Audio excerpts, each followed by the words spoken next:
Hey there, so welcome to another review.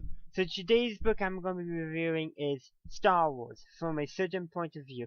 So this is essentially a collection of stories set all during the time of Star Wars: A New Hope. As the book it says on its front cover, 40 stories celebrating 40 years of Star Wars. And then of course on the back has a nice for the 40 years logo that they showed at Celebration also. But yeah, so I read it with about 7 days before I have to return it to the library. And I get only 3 weeks, so with a week to spare. No, not a week. Yeah, a week. Right? Yeah. Let me check the calendar. Yeah, essentially a week to spare. So I was able to read this book in 2 weeks. Not bad considering I read a few stories each night. So yeah, some of them are shorter, some of them are longer. Nice, and the changing style was I was okay with. Though the only style change I really didn't care for was when they went to the one of them by Ian Dosha. I'm probably butchering that name. That was probably the only change in style I didn't like. The short story there was called Palpatine, and I won't go too much into a plot details there, but the thing I didn't like about it is that it was poetry, and I don't like poetry. But that's a personal thing. It was good. It really was a good story. Being poetry, it's harder for me to focus on it. Yes, so it's about Palpatine receiving word of Obi-Wan's death. But it does actually, it's poetry, Shakespeare kind of thing. And when re, when I read the in the back talk a little bit about this, yeah, I kind of recognize it as more Shakespearean now. Though when I first read it, I thought poetry. That's the thing, though. Sometimes, like I probably would be better if I had gotten more Shakespeare experience in high school. Common Core curriculum changes. Actually, it wasn't really in Common Core, but curriculum changes did affect it. Uh, but that's never. It's just a style of myself. Just a personal thing. Somebody might love it. That might be their favorite style here. But yeah, there's all different kinds of styles. There's two from the point of view of some droids. The first one is from the Astromech R5. So his told like a regular story, but the one that there was one about a mouse droid. That was actually quite a hilarious one. Oh yeah, it was of MSE6 and Men. I think kind of a play on sorry about that, of Mice and Men. So yes, that was kind of a neat thing to see there. It was an interesting story nevertheless. We get to find a little bit about TK421 and all that, without ever actually going into his field of view. There's a lot of others. There's one whole story, duty roster, totally about who was serving in the Battle of Endor, who fought. So that was an interesting thing to see. See, we got to learn a lot about the pilots in that one. So yeah, the person who's in charge of all the technicians is who that one's it's a point of view of. And it's kind of neat, like talks about was it duty roster? No, it was not duty roster. But duty roster was pretty good because we got to learn a lot about Red Squadron there. Sorry, wrong one. I ooh, was it the angle or grounded? I'm sorry, I'm slipping through. Yeah, it was grounded, even though the person whose point of view was not actually grounded, just well, where she was stationed because she was apparently in charge of all the ground crew members.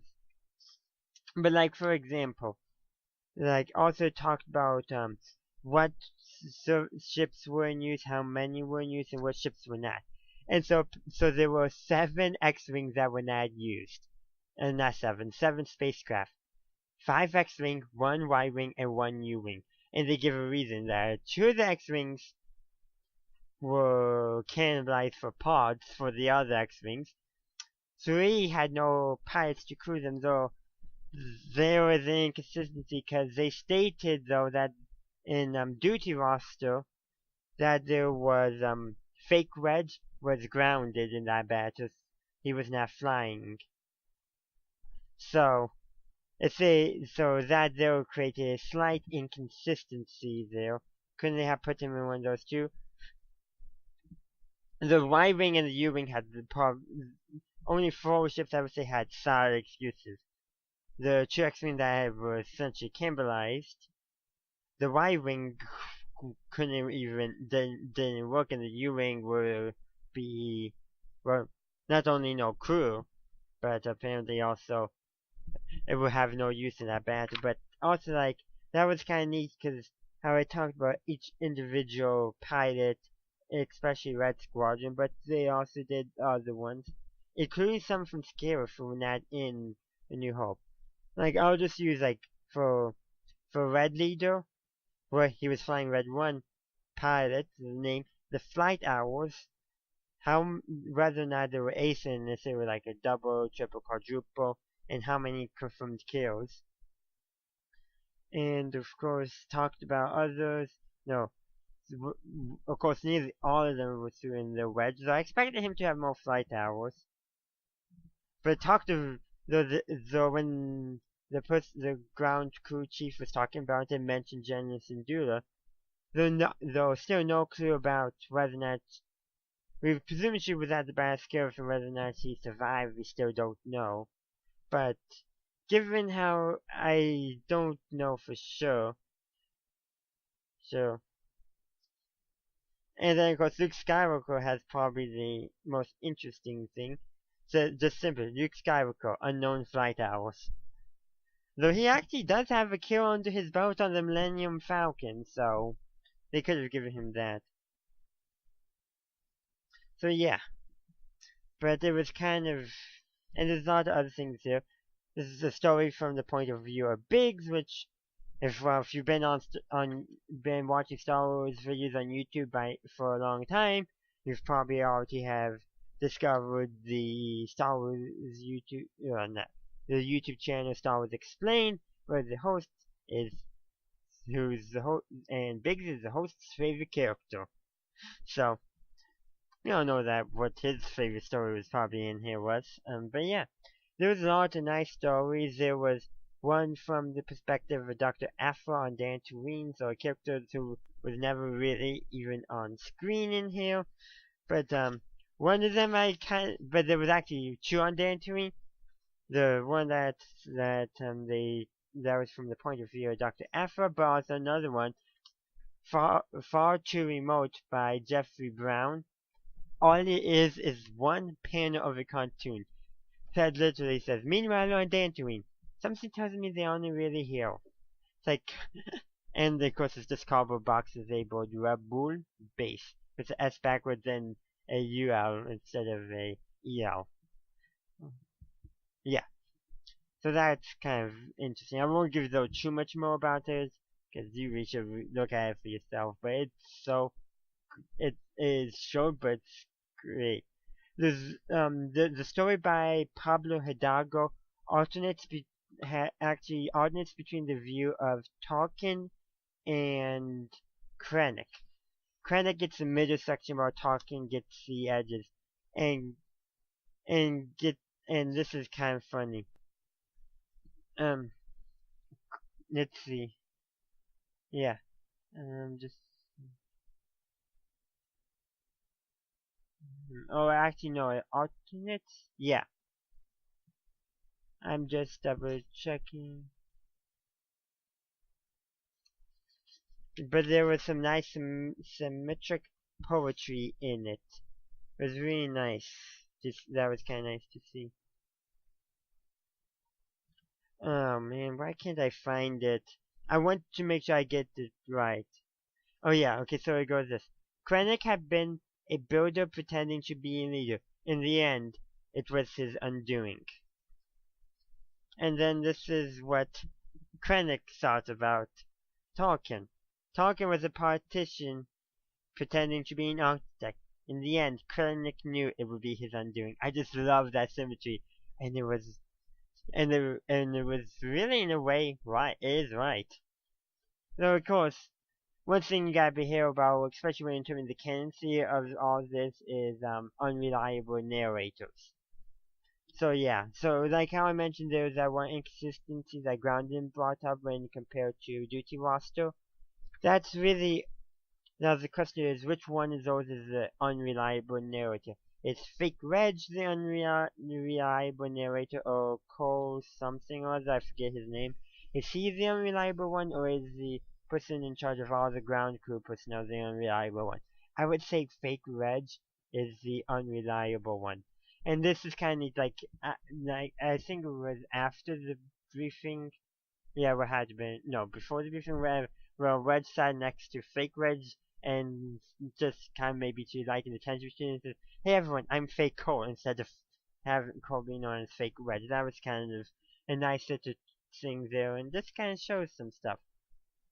But yeah, there is some question: is are there unreliable narrators, which is going to be very likely, like the Dianoga. Yeah, the Dianoga. I had trouble reading that when that was probably the one I had maybe even more trouble than the poetry one. Who knows? But the very last one, Will's, is literally Will story of writing the opening crawl, and and he's apparently conversing with somebody who prefers the prequels over the original trilogy. It's kind of funny, and it's like. And like I think also maybe it somewhat reflects the creation process of Star Wars, the actual one. Like it has in that it has a reference to has of course lots of references. Like yeah. So yeah, there's reference to the for episode there's an to episode six's I'm sorry, episode 6's production titles to use in production all that. So they put it after episode 7, probably just to make it nice and confusing for everyone. Thank you for watching part 1 of my review for Star Wars from a certain point of view. So please go check out part 2. In part 2 I'll be beginning with my rating of the book, and then I shall continue with my review as normal. So that's going to be kind of an awkward introduction, but I did need to include it somewhere. So thank you for watching this video. If you enjoyed it, please leave a like and subscribe to this channel for future book reviews and related content. Consider following me on social media, links are in the description. And as always, have a good day or good night wherever you are. Read books.